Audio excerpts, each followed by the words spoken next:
Boy, I'm not getting those very far, am I? The Seven of Pentacles, the Four of Swords, the Six of Rods, the Ten of Pentacles, and your overall energy is the Page of Rods. No major arcana cards for you guys. Lots of colour, kind of earth-looking colour, which sort of suits your whole earth energy. We've got the Two Pentacles, which is your energy, and then two rods and a sword. Two sevens. Yeah, so sevens are often about spirituality and going within your own psyche and addressing things about yourself. So this might be an internalized reading a little bit, even though we've got people in here, we see people, but a lot of this might be about you and your thoughts and your desires and wants for the month.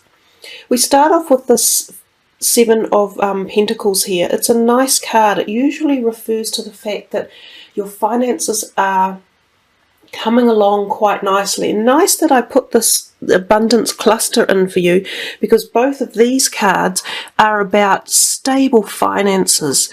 So it's nice also because this is the beginning of the year in February, and you're starting off the year with this feeling of some sort of stability around finances.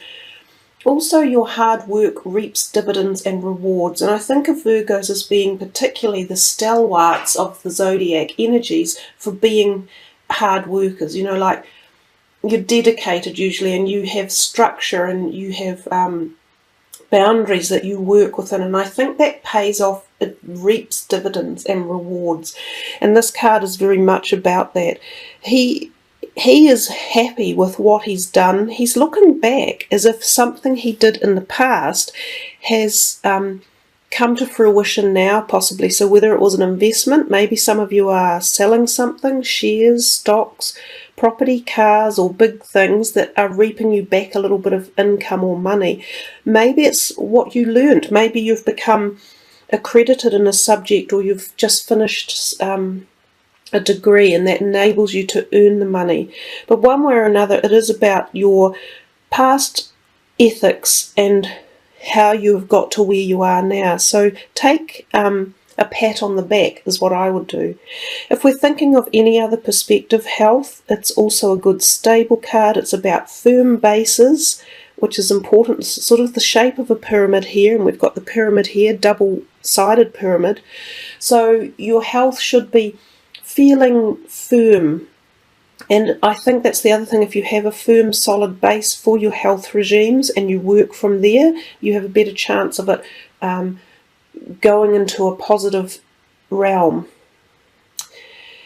The Four of Swords is one of kind of calm meditation and peaceful, quiet retreat. It's often the card that signals possibly a small break away, like a little weekend retreat, going somewhere, often with another person in a very quiet, private way, sometimes connected physically. It can also even be a card of conception. It's interesting this month, I don't know what it is, but there are masses of the zodiac signs that have symbols of fertility or opportunities of conceiving pregnancies in this month. So I don't know what's in the air, but there's something. It's also about contemplating and rest as well. So if any of you have been overdoing it, perhaps having wild times or socializing or really engaging over that Christmas, New Year's period, this can be about gathering your breath again and slowing life down and taking time to smell the roses and just feeling rested. It's about taking a rest.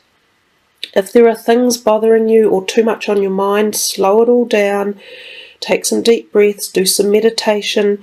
I'm just trying to think of another couple of things for this one. I sometimes think of minor surgery. Sometimes when I see the swords, the lower end sword numbers, I think of minor surgery. And I see here too that they're all facing towards his head. So I think if any of you have any back pain, neck pain, you might need to go and see a chiropractor or get a little bit of massage, which is always a special treat. And who doesn't love a good massage? Treat yourselves to that perhaps, and release any tension that's building up in that part of your body.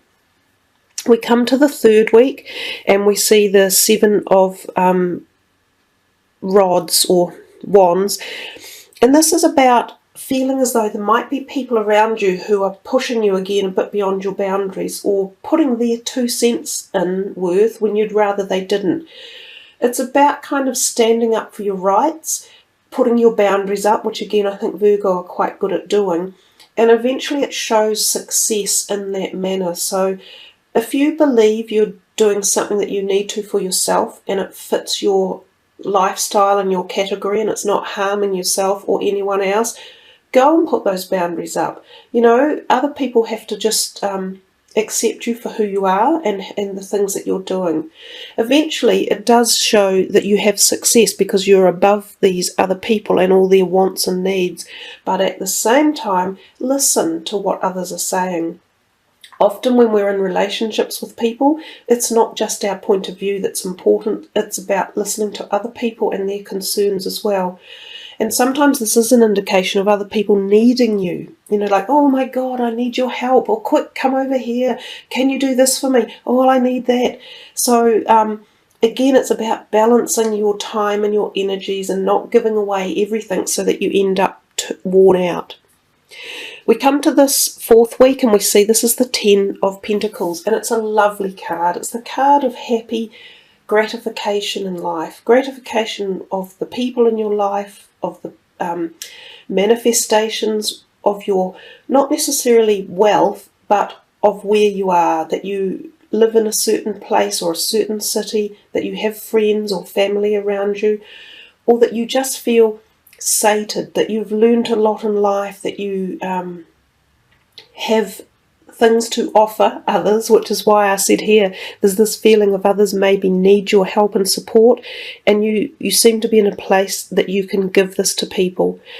It often talks about finances being quite good or fluid or feeling comfortable. So you've got that whole feeling in this reading. So I would suggest that your finances should be I was going to say swelling, and I'm not sure what I mean by that, but it was interesting that I put this abundance cluster in, which is quite about finances and getting financial abundance.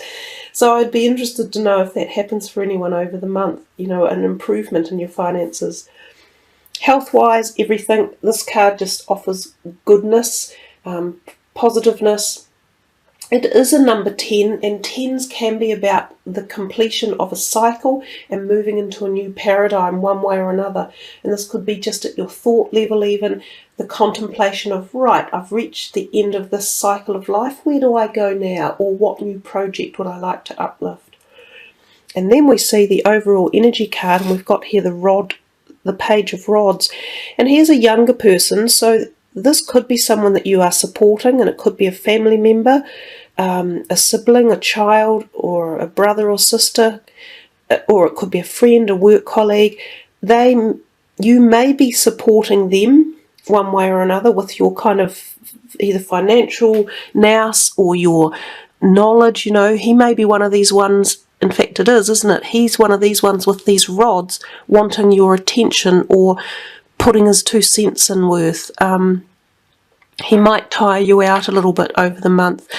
And they can be quite demanding, the fire sign energies. They're quite, you know, full on, like, oh, I need your attention. Oh, listen to this. Oh, let's get it done now. And that's not really how Virgos work. They much rather pace everything out.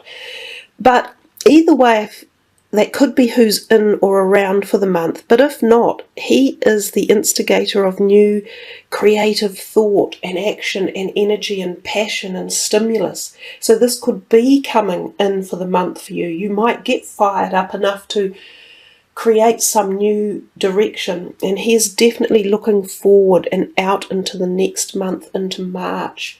So I think that's a nice reading, guys. It's got lots of layers of depth in it, And I think as the month goes on, you'll probably figure out more the specifics and how they're all gelling together. But I think they do gel together quite well. So anyhow, let's put these ones away and give you your final card for the reading, which is going to be the chakra energy cards. And I don't really need to shuffle them, but I'll shuffle them a little bit because we are just going to spread them. And then pick one for you, and I like the look of that. Action, movement, perseverance, discipline, and motivation. And that is really interesting, isn't it? Because that was your overall energy card for the month. So there was something in there about that for you. It comes to you from the base chakra, which is down at the base of your spine as such, through your hips and groin area. Just sit back and listen while I read the words for you. Listen to the call of your inner rhythms and take bold action in the direction of your dreams today. Cloaked in the fabrics of her passion and at one with the moment, a dancer glides across a stage of sparkled moss and moonlit leaves. She moves with a sense of graceful certainty, a knowing that the ground upon which she dances will rise to meet her steps. Her movements are free and expressive. Her eyes seek nothing outside of herself, for she follows a rhythm that comes from within. Connected to the earth and reaching for the heavens, her dance is a bridge of divine inspiration. She is the embodiment of unified action. And you guys, you're Virgo, you're connected to the earth. So this is, and as I said, this is the base chakra, so it's quite nice. This is your energy in this reading. So it's all about your innate earth energy. In our modern world, with so many different pressures and roles to play, our actions are often inconsistent, postponed, or not aligned with our goals. We stand at the edge of our dreams, overwhelmed by uncertainty of how best to begin. This card is here to remind you don't need to see the entire path ahead. You just need to clarify your intentions, feel the rhythms of your calling, and begin. Take the first step in faith, knowing that the universe will align to support you. Consider an area of your life that you are ready to change or transform. Ask yourself what physical action you can take today, perhaps even in the next 10 minutes, to assist in bringing about this goal. When the answers come, follow it. Don't get overwhelmed by the end result or the details in between. Just begin. Once you start, you will find new energy will come in to lift your steps and inspire whatever is needed next. As you take one step and then another, you will begin to build momentum like the turning of a great wheel. Gradual at first, but soon you are rolling and can guide your energy in any desired direction. Stay with this momentum. Persevere. Consistent action will carry you swiftly towards your goals. When our actions stem from a sense of inner knowing, like a dancer moving to the pulse of an inner rhythm, our steps will always be guided and true. Don't wait for things to happen. Start dancing and the music will rise to meet you.